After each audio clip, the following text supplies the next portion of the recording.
Today, we're diving into a really critical moment from an ancient text that's known as the Jerusalem Decree. This is a story about a young, growing movement that hits a massive identity crisis, one that honestly could have just torn it apart. It's a drama full of high stakes, culture clashes, and a central question. What does it really mean to belong? So let me ask you this. Imagine you're part of a group, right? It's got a clear identity, clear rules, and then all of a sudden a wave of new people wants to join, but they don't really fit the traditional mold. What do?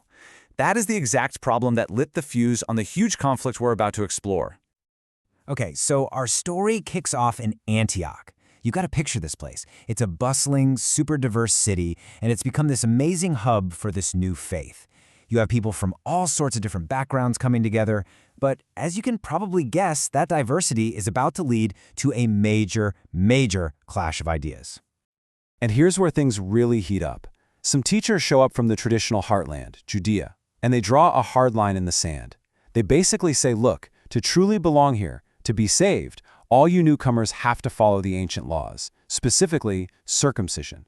But the local leaders, guys named Paul and Barnabas, they've seen this movement explode without these rules. The text says they had a sharp dispute, which, let's be honest, is a very polite way of saying a massive argument erupted. Now, this wasn't some minor disagreement they could just patch up over dinner. We're talking about the very definition of who could be saved. It doesn't get more foundational than that. So the community in Antioch makes a big decision. They're sending Paul and Barnabas all the way to Jerusalem, the movement's headquarters, to get a final ruling from the absolute top. So that brings us to Jerusalem for the main event. The apostles, the elders, I'm talking the original leaders of this whole movement, they all gather to hear this case. And seriously, the entire future of their community is hanging in the balance of this one meeting. In Jerusalem, the opposition gets the floor. A group of believers who came from a very traditional, strict party, the Pharisees, they stand up and make their position crystal clear. They argue that any non-Jewish convert, what they called a Gentile, absolutely must be circumcised and has to adopt the entire law of Moses. No exceptions. And you gotta understand, this wasn't just some casual, heated debate. This was a formal council. Think of it like a Supreme Court hearing or a constitutional convention. These leaders were meeting to settle a core question of doctrine, and they absolutely knew that whatever they decided would set the course for generations to come. After a lot of back and forth, a lot of intense discussion, you can feel the tide start to turn in the room. Some key figures begin to stand up, and they present this incredibly powerful counter-argument that shifts the whole focus away from rules and laws to something else entirely. The first major voice we hear is from Peter, one of the most respected apostles. And his argument, wow, it's a gut punch. He basically stands up and asks, why in the world are we trying to force a burden on these new believers that, if we're honest, we and our ancestors could barely handle ourselves? He reminds everyone that God already accepted these people by faith, not because they followed a bunch of rules. Peter's speech just changes the whole atmosphere. The entire room goes quiet. You could have heard a pin drop. And into that silence, Paul and Barnabas step forward. Now, they don't get up and argue theology. They just present evidence. They start telling story after story of all the incredible things God was doing in non-Jewish communities, giving first-hand proof that God was already there, working among them, without all those old requirements. And then comes the final decisive voice, James, the leader of the Jerusalem church himself. And what he does is brilliant. He connects everything they're seeing back to their own scriptures, quoting the ancient prophets. He argues that bringing Gentiles in isn't some shocking new thing. It's actually the fulfillment of what God had promised all along.